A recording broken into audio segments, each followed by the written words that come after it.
For all you men out there, it is Valentine's Day tomorrow. It's a time when love is in the air, when cards are exchanged, when chocolate is eaten. It's a time when forgetful husbands are in trouble. And the premise of Valentine's Day, as we all know, is a simple one. It's a day to acknowledge and express how we feel about those around you. We find ways to do this, don't we? To express our feelings on that day. We find ways to tell our significant others that they matter to us. We find ways to let our close friends know that we care. And if you're of school age, you find ways to be fair to everybody in class when Mom says you have to do a card even to that kid. Love is quite a day to celebrate. Valentine's Day is quite a day to celebrate. The Greek language, as you all know, I'm sure, has many words for love. The English language, however, just has one. And don't we love all kinds of things, right? I mean, I don't know you, but I love a hamburger. I love my car. I can't say this, but my wife can. She loves sports. Some of us love a certain celebrity, right?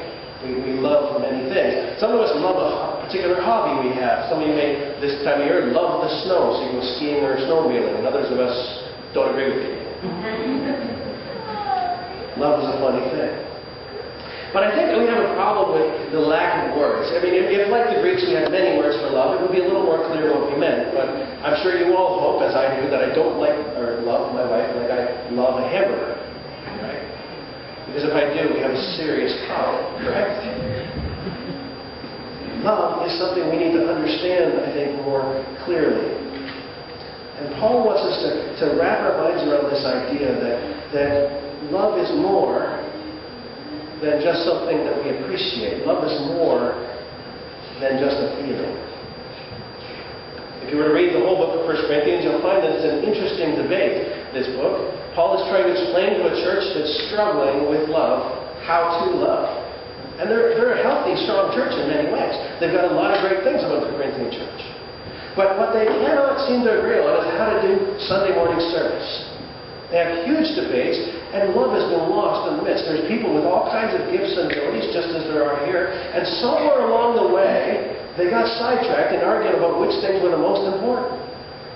If you can imagine the worship team having an argument with the pastor about whether it was more important to sing or to preach, you know, you'd understand kind of the arguments they were having. It wasn't a discussion about we need both. It was, well, I'm better than you, and I'm more important than you. And so Paul takes the time in chapter 12 to explain that there's many, many gifts, but they're all from God. And then in chapter 13, he wants to talk to us about how to love, how to use those gifts and abilities we have in a way that honors God. He wants us to understand how to recognize real love when we see it. And it begins in an interesting way. If you notice when we read the passage, I actually started with the last line of the previous chapter. Paul says, and now I will show you the most excellent way. Now, we don't often read that because chapter 13, verse 1 starts just after that. So the guy who put the numbers in, he was not of God. Okay, just for the record. If you read the passage and you say, how come it's broken up that way? It's because somebody said we need a way to break it up and find things. Not because it's of God. Okay? The numbers in there, they're helpful, but they're not from God like the words are. And so I want you to just think about that as we go through this passage together this morning. If you're going to understand real love, it's just like an expert saying, this is how you do it. Paul says, I want to show you the most excellent way. And this is the most excellent way to do a particular kind of love. The Greek writers of the ancient days would very rarely use the kind of love that Paul is talking about. They wouldn't be talking about physical love, which is known as eros. They wouldn't be talking about brotherly love. We have Philadelphia, called the city of brotherly love. And that's good love. That's a good kind of love. But that's what the Greeks would talk about. Paul wants to talk about agape love. Real love that makes a difference. Real love that gives meaning to life. Real love that takes action and guides our actions. Real love that lasts forever. This real love Paul's talking about is the greatest love there is. It's amazing to me. We listen to love songs, we watch romantic movies, we pay attention to all these things, we read read books about romance, but in this day and age, we are so clueless about what real love is that we need somebody to write it down for us. And Paul and the people of Corinth had the same problem, that they just did not get it, so Paul explains it to them. He begins by telling us that real love is where meaning comes from. And if you read this initial part of chapter 13, I want you to listen to it again and think about what he's talking about. He says, if I speak in the tongues of men and of angels, but have not love, I'm only a resounding gong or a clanging cymbal. Now, I don't know about you, but when I listen to a band, I don't want to just hear the cymbal. I mean, if that starts a song, somebody tapping on a cymbal, that's okay, but if the whole song is just somebody tapping on a cymbal, I get bored pretty easily. In fact, it gets a little irritating after a while, doesn't it? Sort of like the poor kid in high school or in public school rather, who used to have to play the triangle. Right? Ding, ding, ding. Okay, it's cute the first few times, but if they play the whole way in the wrong spot, you want them to stop. Right? And some of you may be old enough, like I remember a show called The Gong Show, and the gong was never a good thing. Right? Without love, this ability to speak in languages, even of the angels, has no meaning, he says. He goes on, if I have the gift of prophecy, and can fathom all mysteries and all knowledge. In other words, if you have wisdom, knowledge, training, education, experience, without love, it means nothing. And if I have faith, even, he says, that can move mountains, but have not love, I am nothing. If I give all I possess to the poor and surrender my body to the flames, but have not love, I gain nothing. Wrap your minds around this, friends. Paul is saying that even the gifts we have from God Himself are meaningless if we don't use them in love. Because that's what he's talking about. Chapter 12 is all about gifts directly from God. And if we don't connect what God has given us with a love for one another and for our fellow human beings, then we haven't seen what real love even is. And the scary part is, the church, the place where real love should be most evident, is often the place where it's first to disappear. We have the dialogues about religious disagreements, and we have debates about how to do church services, what kind of music to use, and we have arguments about what color to make carpet or paint walls. And it's scary how often love is absent from those discussions. It should be the first thing to be used.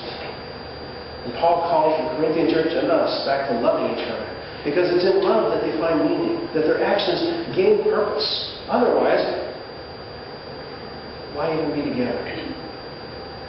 And if you think about it this way, we go serve an outflow. We serve poor and hungry people. And if we're to paraphrase this, it would be serving an outflow. Feeding the hungry is meaningless without love. Doing push crew and children's ministry is meaningless without love. Gathering together as a guild in WMS is meaningless without love. Having deacons and trustees and finance committees is meaningless without love. All too often we come together with our own agenda and love's not even part of it. I'd be the first to admit I've been guilty of that at times. But let me ask you a question. If a guy or a woman comes up to preach before you and you listen to them and you get the sense that they don't care about you, how long do you listen to them? If I get up here and preach to you, and you get the impression that Jeff couldn't care less whether I'm hurting, Jeff couldn't care less about my problems, he couldn't care less about what I need, you're probably going to stop listening pretty quick. But when you know that I love you, when you know that I care about how you feel, when you know that I've heard at least some of your story, you tend to listen more, don't you? And if you doubt whether I care, you listen less. Paul understands this. That real love is what gives meaning. Real love gives meaning to what we do. And it makes it powerful. So what do we do with that if real love gives meaning? Well, let me suggest the first thing we need to do is stop just asking what should I do and ask why do I do what I do.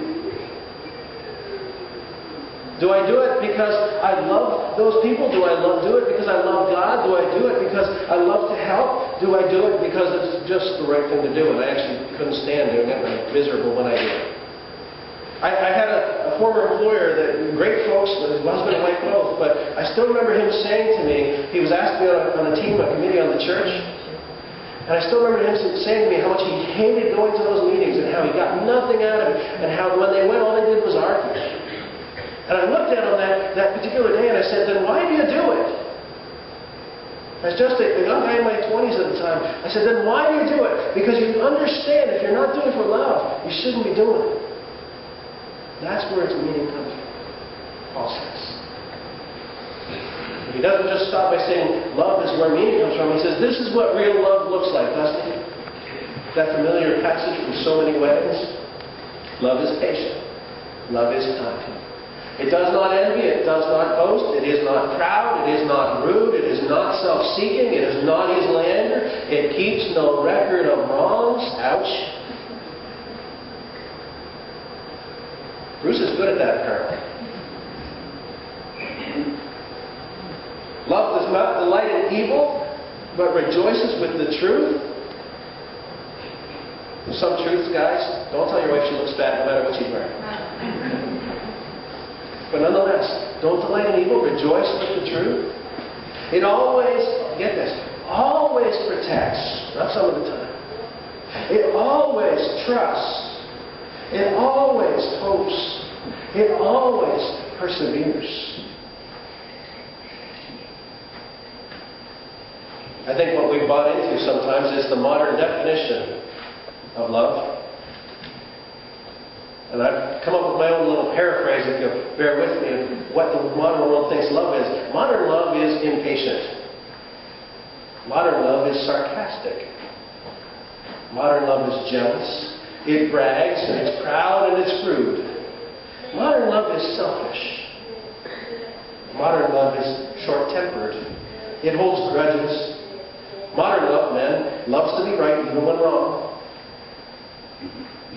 Modern love ignores and doubts and assumes the worst. Modern love gives up easily, and modern love never lasts.